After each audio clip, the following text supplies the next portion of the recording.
Hello viewers, প্রচণ্ড তাপদাহে নিজেকে রক্ষা করতে কী করবেন? স্বাভাবিক অবস্থায় রক্ত দেহের তাপমাত্রা নিয়ন্ত্রণে ভূমিকা রাখে। কোনো কারণে শরীরের তাপমাত্রা বাড়তে থাকলে ত্বকের রক্তনালী প্রসারিত হয় এবং অতিরিক্ত তাপ পরিবেশে ছড়িয়ে দেয়। প্রয়োজনে ঘামের মাধ্যমে শরীরের তাপ কমায়। কিন্তু প্রচণ্ড গরম ও আর্দ্র পরিবেশে অনেকক্ষণ থাকলে বা পরিশ্রম করলে তাপ নিয়ন্ত্রণ করা সম্ভব হয় না। এতে শরীরের তাপমাত্রা দ্রুত বিপদসীমা ছাড়িয়ে যায় এবং হিট স্ট্রোক দেখা দেয়। বর্তমানে দেশ জুড়ে যে গরম চলছে তাতে যে কারো হিট স্ট্রোক হতে পারে, তাই সবাইকে সতর্ক থাকতে হবে। এখন বলছি হিট স্ট্রোকের লক্ষণ। তাপমাত্রা বৃদ্ধির সঙ্গে সঙ্গে দেহে নানা রকম প্রতিক্রিয়া দেখা দেয়। প্রাথমিকভাবে হিট স্ট্রোকের আগে অপেক্ষাকৃত কম তীব্র সমস্যা হিট ক্যাম্প অথবা হিট এক্সহশন হতে পারে।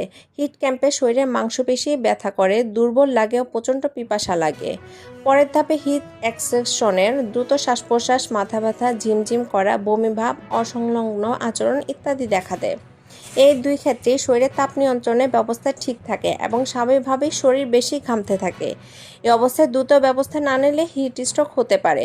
হিট স্ট্রোকের লক্ষণগুলো হলো তাপমাত্রা দ্রুত 105 ডিগ্রি ফারেনহাইট ছাড়িয়ে যায়, ঘাম বন্ধ হয়ে যায়, ত্বক শুষ্ক লালাভ হয়ে যায়, নিঃশ্বাস দ্রুত হয়, নাড়ির স্পন্দন ক্ষীণ দ্রুত হয়, রক্তচাপ কমে যায়। প্রতিরোধের উপায়: হালকা ঢিলেঢালা কাপড় পরিধান করুন। কাপড় সাদা বা হালকা রঙের হতে হবে, সুতি কাপড় হলে ভালো। যথাসম্ভব ঘরে বা ছায়াযুক্ত স্থানে থাকুন। বাইরে যেতে হলে চওড়া কিনারাযুক্ত টুপি বা ছাতা ব্যবহার করুন।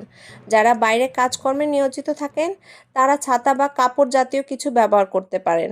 প্রচুর পানি ও অন্যান্য তরল পান করুন। মনে রাখবেন, গরমে ঘামের সঙ্গে পানি ও লবণ বেরিয়ে যায়, তাই পানির সঙ্গে লবণযুক্ত পানীয় যেমন খাওয়ার স্যালাইন, ফলের রস ও লাচ্ছি পান করুন। আক্রান্ত হলে কি করবেন? দ্রুত শীতল স্থানে চলে যান, ফ্যান বা এসি ছেড়ে দিন, ভেজা কাপড়ে শরীর মুছে ফেলুন, সম্ভব হলে গোসল করুন, প্রচুর পানি ও খাওয়ার স্যালাইন পান করুন, চা বা কফি পান করবেন না, দ্রুত হাসপাতালে যেতে হবে, ঘরে চিকিৎসা করার কোনো সুযোগ নেই। ধন্যবাদ।